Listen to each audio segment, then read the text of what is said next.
I made a little speech. My name is Toni. I am the writer, director, producer, cinematographer, and editor of the historical drama 6 Feet of Separation, which takes place during lockdown in London back in March 2020, when it all began. I want to talk about 2020 for a bit.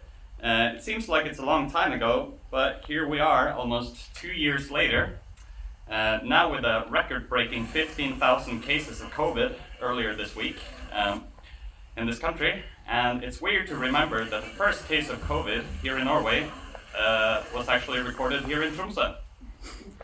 It's not that long ago, it was a total chaos where people hoarded the stores and we had to isolate ourselves. Many of us lost our jobs and we had to talk to our families at a distance, not being able to visit them or give them hugs.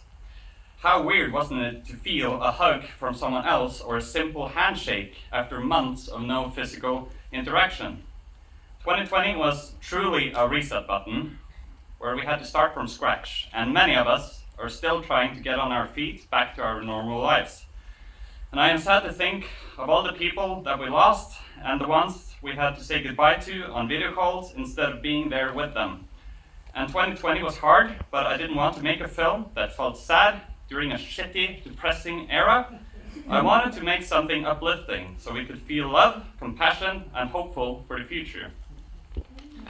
This project was made entirely during our spare time when we had nothing else to do, and I want to make my sincere thanks to the cast and crew that made lockdown joyful with creativity.